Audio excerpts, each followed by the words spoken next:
We look back on the events of 9/11. And we celebrate the life of Dr. Gaines. Your HU16 news starts right now. University in Searcy, Arkansas. This is HU16 News, live at 5. Welcome to HU16 Live at 5. I'm Davis Buckley. And I'm Karis Caves. The nation is pausing to remember the tragedy of September 11th, 2001, when nearly 3,000 people were killed by terrorists. On the Harding University campus, American flags are on display on the front lawn. One flag for each victim who died that day and others who died later from illnesses related to the conditions at Ground Zero. Harding's sister school in California, Pepperdine, also put together a big display called the Wave of Flags on the campus's alumni park. A Pepperdine alumnus was on board United Flight 93 the day it crashed in Pennsylvania. Of course, memorials were held in New York, Pennsylvania, and Washington, D.C. The President and First Lady spent the 18th anniversary with the victims and families of those killed. Camilla Bernal has the details. In the nation's capital, September 11th ceremonies beginning with a moment of silence. President Donald Trump then heading to the Pentagon, speaking to survivors and the families of those who were killed there in 2001. This is your anniversary of personal and permanent loss. It's the day that has replayed in your memory 1,000 times over. The president also thanking first responders and those who risked their lives for our country. We saw American perseverance in the valiant New York firefighters, police officers, first responders, military, and everyday citizens. Meanwhile, the vice president in Pennsylvania, honoring those who died on Flight 93. In their final moments, the men and women of Flight 93 worked together to defend freedom. And in New York, where the attacks first happened, thousands of names read out loud. Eugene Clark and my uncle, John Patrick Hart. Names that will always be honored and remembered by family, loved ones, and the nation. I'm Camila Bernal reporting. Plans are being made to honor the life and legacy of Dr. Gaines. The celebration of life service will be held on Sunday, September 22nd at 2 p.m. at the Benson Auditorium. There will also be a celebration of life service on Sunday, September 22nd at 3:15 and 5 p.m. at College Church. In lieu of flowers, donations may be made to Harding University for the C.L. and Louise Gaines Endowed Scholarship Fund. Searcy City leaders are considering whether to take on 2 new construction projects to address flooding problems. At last night's City Council meeting, aldermen asked the city engineer to look into what it would take to address flooding and drainage issues at the River Oaks Golf Course on the east side of town and Storage West on West BB Caps. The owner of River Oaks says the golf course might have to close if flooding problems are not addressed. Mayor Kyle Osborne says the problem is the result of additional development and construction that the original drainage systems were not designed to contain. City Attorney Buck Gibson pointed out that both problem areas are on private property and public funds cannot legally be used on individuals' private lands. The city would have to take ownership of the easements. And the council had additional concerns about the scope of the projects and potential costs. Because we haven't had our city engineer look at these 2 situations. Not that I disbelieve Mr. House or Mr. Roussel, but the city engineer was gone last week. I think we need to have the city engineer take a look at these 2 aspects, just like he took a look at Rolling Hills and Cloverdale, and give a report back to the council as to what he thinks it would take to correct these matters with an estimate of cost. City engineer Mark Lane said he would take a look at the problem areas, determine what was needed, and get back to the city council by the next council meeting on October 8th. The city is currently finishing up a similar drainage construction project in the Cloverdale neighborhood. Searcy officials have chosen not to increase the number of proposed projects in the annual street paving plan after being told by Searcy Mayor Kyle Osborne that there are too many limits to their funds. A motion was passed Tuesday night by the Searcy City Council to accept a bid by CK Asphalt of Quitman for a little over $390,000. Searcy's paving project includes 7 streets, 4 parking lots, 2 trails, and a rear drive of Fire Station Number 3 off BB Caps Expressway. Last year, the city paid slightly more than $1 million on their city streets, and the 8-year, 1% annual sales tax plan is set to finalize in 2020 through 2022. The Searcy Police Department are being praised for their help in the location and arrest of a suspect in a Jonesboro murder. Once Jonesboro police had the necessary information on Robert Curtis Robinson Jr., the suspect, they discovered he had an address in Searcy and contacted Searcy's police for their assistance. They were then able to find the victim's stolen vehicle and located Robinson at a residence he had visited earlier that morning.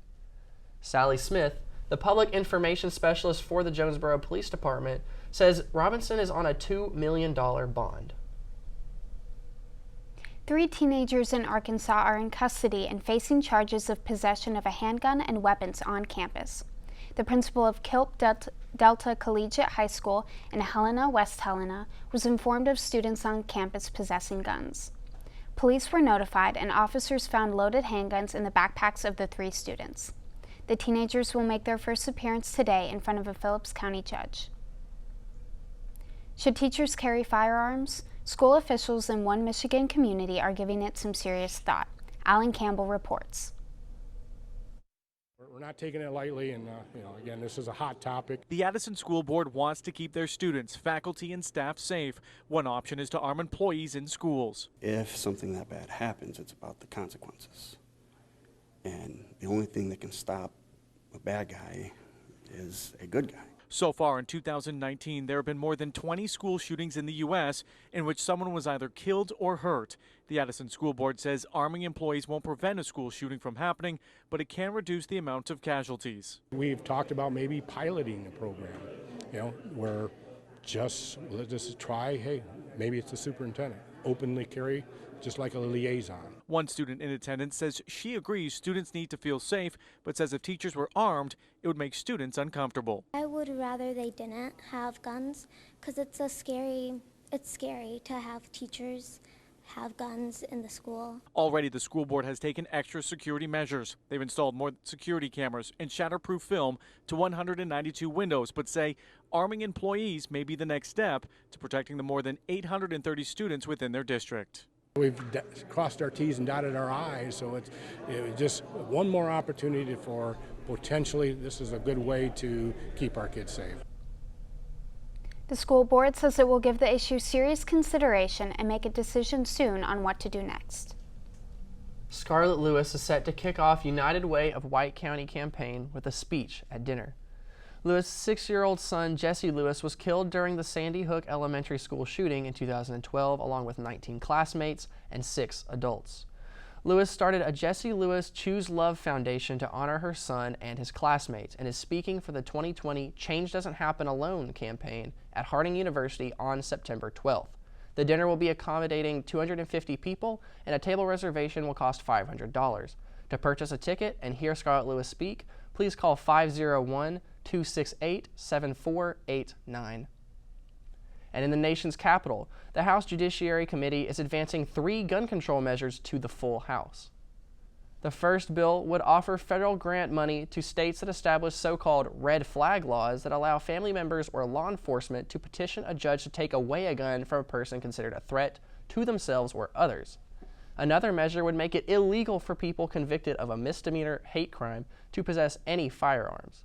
The third would ban magazines that can hold more than 10 rounds of ammunition. All 3 bills are slated to go before the House floor within weeks. The Trump administration is moving forward with a possible ban of e-cigarettes in light of recent deaths. 50-year-old Kansas man became the 6th person to die as a result of lung disease from vaping, and another 450 people in 33 states have been hospitalized with serious lung injury. Federal officials are most concerned with how popular flavored e-cigarettes are with young adults and teens, and they want most flavored products off the market. should ever use a vaping or e-cigarette product. It is that simple. These products should not be available in establishments where children can easily get them. It is dangerous for a child to use a nicotine delivery device. The proposed ban would target most flavored e-cigarettes, but tobacco products would not be affected. Any such devices would have to be approved by the Federal Drug Administration. The 2018 census report found that 27.5 million Americans lacked health insurance coverage. That was an increase of 1.9 million uninsured, bringing the total percentage up by 0.5%. This leaves 8.5% of the population without insurance, which could rise this year. Despite strong growth in numbers of Americans working full-time in 2018, the number of people with private health insurance has remained flat. The National Eating Disorder Association is hosting the Little Rock Walk on Saturday, November 16th from 10 a.m. to 12 p.m. Emma Lehman, the Midwest Engagement Assistant for the NEDA, says the association strives to build community and inspire activism and work with a diverse group of individuals that support common goals and interests. Over 30 million people suffer from eating disorders, and many cases are widespread across college campuses. The association is recruiting teams to volunteer at the campaign walk. If you are interested, call 312-351-5602. Expanding ATV tourism in Arkansas was the topic of discussion between lawmakers on Tuesday as they met for a legislative committee meeting. According to the Arkansas Department of Parks and Tourism, the state only owns 2 designated ATV trails. During the meeting, the Arkansas Department of Transportation identified up to $410,000 in federal funding that could possibly be used to construct new trails and maintain existing trails.